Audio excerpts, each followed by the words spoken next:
Now, if I tell you right now, I have a lot going on in my work. I am stressed to the gills. So I'm not going to come here and give you guys the everything is great where I'm at. Let me show you the secrets of having a great life or anything like that. I am in the thick of it as well.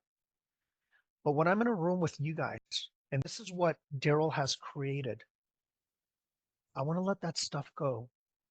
And I want our spirits to come in and connect us so we can figure this out together.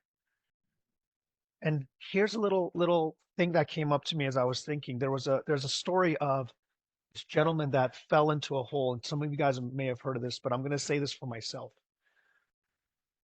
Guy falls into a hole, deep into the hole. He can't get out. He's trying to climb up and he can't get out. And he's screaming out, "Help! Someone help me from above." And a priest shows up and he's looking down and he sees the gentleman on the bottom and he says, "I know what to do." He takes a pen and paper and writes a prayer and throws it in the hole. Guy says, "Well, what am I going to do with this? I still can't get out." So he starts screaming. He sees someone else walking towards him, and it's a doctor. And he says, "I need your help." And he looks up, and the doctor goes, "I know what to do." He takes out his pad and writes a prescription, and throws it down there. He goes, "Well, what am I going to do with this? This isn't going to get me out of the hole." So he's sitting there screaming for hours on end, and finally one of his friends looks down and sees he knows who it is. And he says, "I can't get out. I need your help."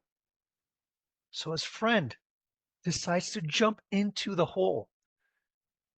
And the guy says, "Well, why would you do that? Now we're both stuck in here." And his friend says, "I've been here before and I know the way out." See, that's what we do as leaders.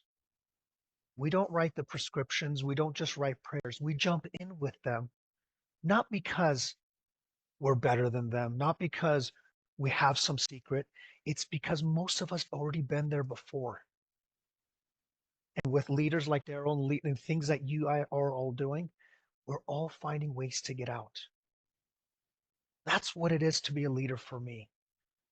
Because when we do it from that space and we've been there before, we don't have to feel insecure about having the answers because all it could simply be is, "No, I know how you feel," or "I feel you," or "Give me a hug," or "Let's cry together." In other words, it becomes easier to feel with someone else because we're not doing strategies, we're not doing tools or techniques, which can be useful when we need to do them. But we first hear the other person out. We do what's called connecting. And we do what's called an unraveling of who we are. And we just show up the best we can. And it's powerful.